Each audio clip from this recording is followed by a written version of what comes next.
Hey guys, and welcome back to Adira the podcast. In today's episode called Faith Over Fear, we will be talking about a leap of faith that led one of us facing a terrifying situation.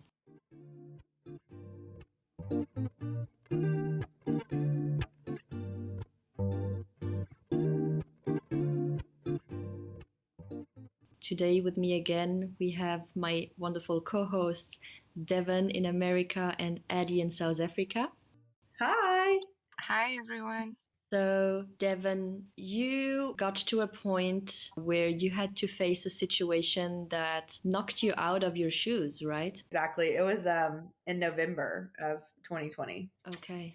So it hasn't quite been a year. So in October, I went for my yearly gynecologist appointment. I was having a little bit of irregular bleeding, and I had an appointment coming up. So that started, I want to say June, July.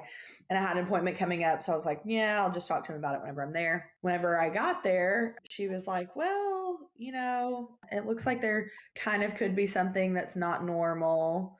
So they scheduled me for what's called a colpo, which is like a biopsy basically.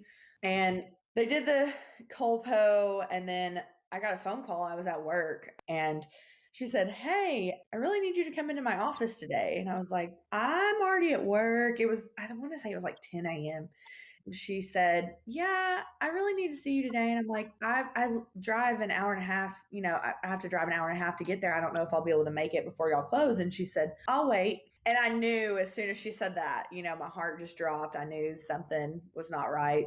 And so I literally grabbed my stuff, told the people that work in the office, like, hey, gotta go. Sorry, unexpected. Drove there, was obviously panicking, called my mom, called Chad, called everybody. And my mom and dad came to the house to wait with the dogs while me and Chad went to the doctor. And she said, I did the biopsies. It came back with adenocarcinoma, and which is a type of cancer it's cervical, but it's higher up. So it doesn't normally show on a lot of pap smear tests, even though I've been having them regularly. And she said, I'm referring you to an oncologist. Basically, you'll have to see what the treatment is from there. It was fast. Everything was super fast. So I did the colpo end of October, beginning of November must have been. And then Friday the 13th, November, Oh, wow. when I was diagnosed, which is wild. And then the 20 something, 20, I don't know, November 20 something, I met with the oncologist, literally met with him, had the PET scan 2 days later, got the results back from that. And then before Thanksgiving had my surgery. So it was super fast.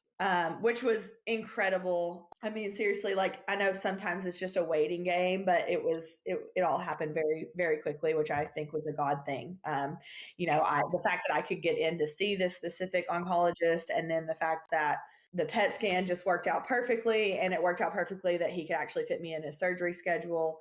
Everything just kind of lined out perfectly. So now looking back on it, the whole thing was just kind of a God thing. The whole thing just kind of lined up. I had switched gynecologists. This was my first visit with her ever. And she took my concern serious, which was so nice. And I'd only switched because I'd actually talked to one of my girlfriends. Me and Chad were thinking about trying to have a family. And one of my girlfriends actually went to her and recommended her. So that I think was total God thing. And then she took my concerns serious and got me in to see another specialist who also took my concerns serious. And so, yeah, they did a cone biopsy and what they call SLN mapping. So the cone biopsy, they go in and take basically a cone shape of your cervix to see, because with adenocarcinoma, it can create basically what are called skip lesions. Mm-hmm. And so even if they've gotten one spot with a normal biopsy, they may not have gotten everything because it could jump around, is kind of what I've gathered. And so they did the cone biopsy, and then they did the SLN mapping, which is sentinel lymph node mapping. And they basically go in and they take your lymph nodes to see if the cancer has spread anywhere. Right. Yeah. And that part, honestly, I think that part was harder to recover from because they kind of cut through your stomach muscles to gather lymph nodes, which is so. Yeah. But they did that, and then the results came back January 6th is when I officially found out that luckily, it had not spread anywhere. And they got all of it with the cone. And I really think that's because I had doctors who took me serious, who listened to me and, helped me get where I needed to be very quickly.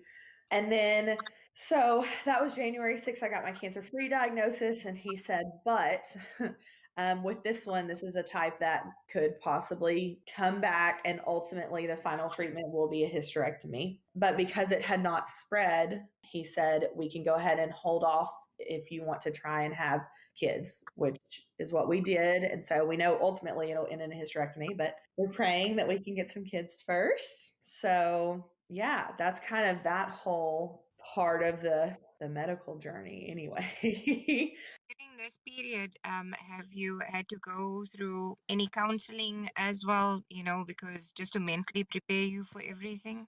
Right. Not officially counseling, but I have a very, very strong support system around me. I actually have a Bible study group that I'm involved in through work with a group of ladies, and that's helped a lot. And, just honestly, with all of this, like the first part of this whole journey, it happened, what felt like so quickly that it was almost like you didn't have a chance to kind of process and Process it. Going from one appointment to the other, you were looking forward to the surgery, but the mental part about it, how it affects you, that probably came later on. Yes. So it really did actually, which is so crazy. So at the beginning, in the Bible, it talks about a peace that surpasses all understanding. And I really felt that. Like I felt that God was just carrying me through that.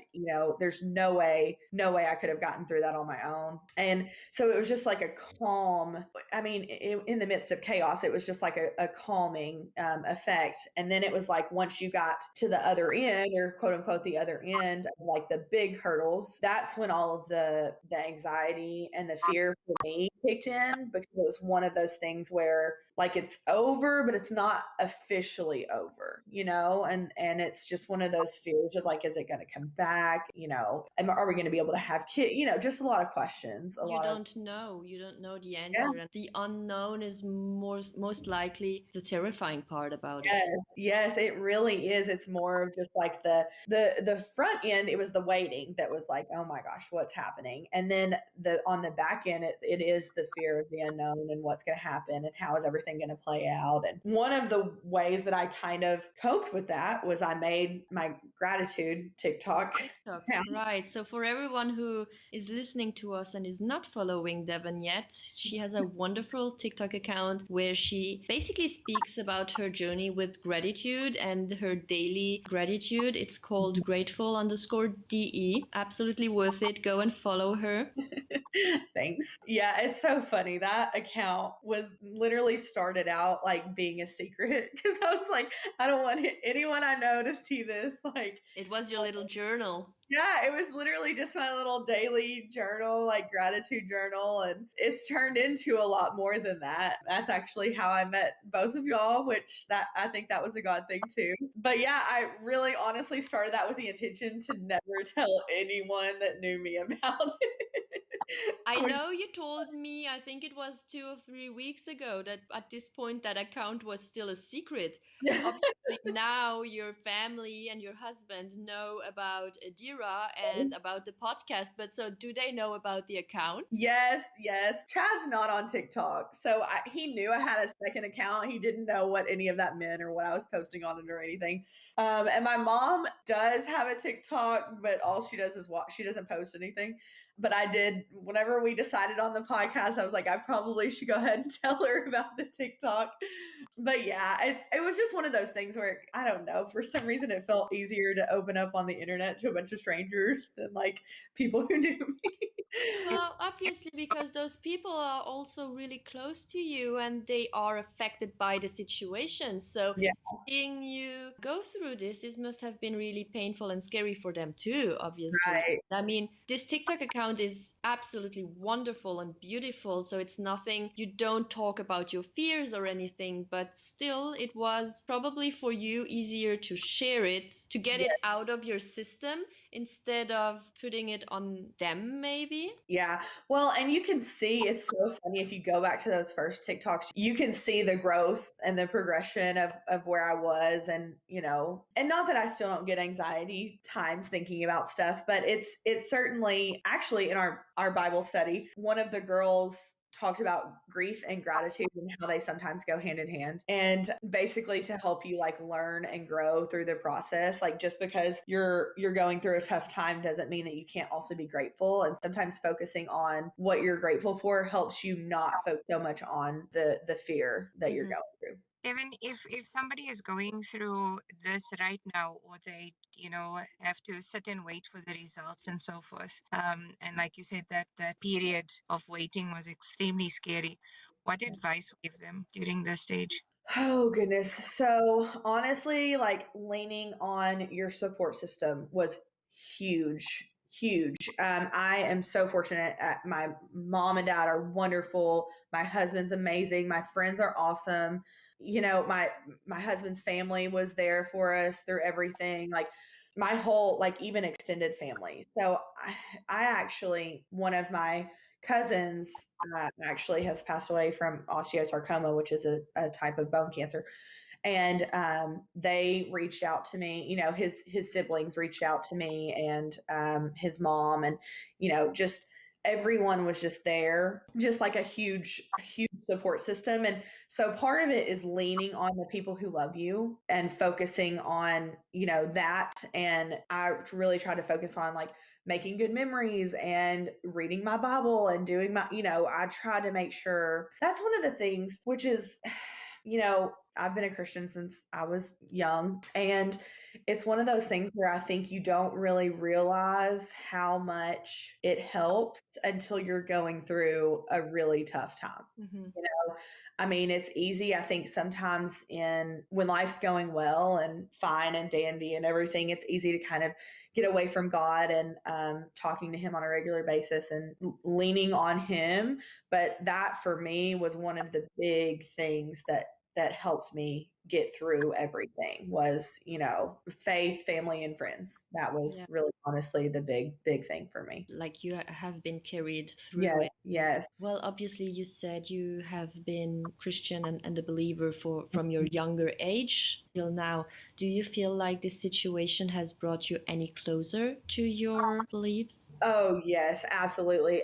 It's probably amplified them times a million. There are just things that they just worked out too perfect. Like I know they were God things. There are things that just aligned so perfectly, and I know that He doesn't waste any of the hurt.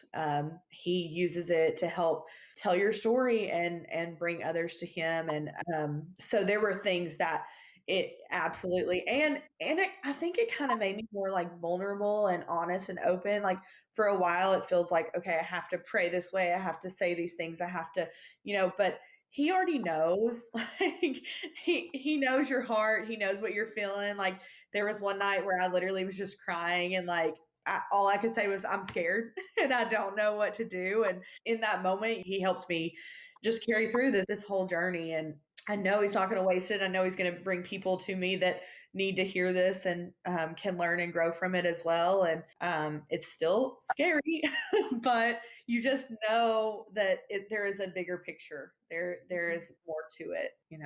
What would you advise to someone who maybe does not have that relationship with God, or maybe does have a relationship with God but struggles believing in it because of that situation? Because why me? Why does that happen to me? Is there anything that you could advise those people? Yeah, that is tough. And I think the biggest thing is like for me, I think that you're allowed to have questions. You're allowed to wonder those things. I think when I was younger, I kind of didn't feel like I was allowed to quote unquote question God. But I think He wants you to come to Him with those questions. And we may not ever know the answer, at least on this side of heaven, and that's okay too. I mean, it's just one of those things where like, so okay, there's a quote, I love this quote, y'all. When you can't trace his hand, trust his heart. And I love that because it's just knowing that ultimately he does have your good in mind and also other people's good in mind, to try and help you through this. And it may not be solved on this side of heaven. And I have kind of had to come to the realization that that's okay. But I still think he can use the journey and the healing. I don't think he causes this stuff to happen, but I think he uses it to benefit him and his kingdom. And okay, so I've actually highlighted some stuff in this book. One of the things it says, we must sip the suffering of today so we don't have to drown in the devastations of tomorrow. And I think that is just saying that he's kind of preparing you for your story and your journey and things to come. And then another part says, their hard times were their close to God times. Their disappointments became divine appointments because when they were desperate for God, they remained with God. And those were the times when they would experience great blessings, joy, and peace. Every time we face anything that causes us to cry out to God, let's declare that this hard time will be a holy time, a close to God time. That's absolutely beautiful. I think we should maybe say, because the people don't see us, they just listen to us, that while we listen to you speaking, Addie and I are both here and just knocking our heads saying yes. Because it's so powerful, regardless if you are Christian or Muslim or Hindu, or there's always a greater, and whenever we go through something, remarkably, even if a person says that they don't believe, there's always, in that moment, when you're in your darkest, there's always this entity that you scream out to, regardless of what you Yes, call, and they instantly make you feel calmer, so yes, that you understand you are this small. There is something bigger than you. You did not just poof out of the air somewhere. There is something that's always protecting you, always looking after you. And I am forever grateful that you are guided to us, Devon. Absolutely. I'm so grateful for y'all. I love y'all. So I think we're gonna close this first part with those wonderful quotes you shared with us, because in the second part, we would actually love to talk about how you do practice your gratitude. And I know that this book has helped you a lot, and you bring it out in quite a few of your TikToks, actually. So I am really looking forward to hear your tips and tricks about practicing gratitude. Thank you so much for sharing your story, Devon. Thank I really think that it's absolutely amazing that you had the courage to do so. Also quite of an emotional one. you. So thank you for that, and we will see you in the next one. Thanks. Bye guys. Bye. Bye.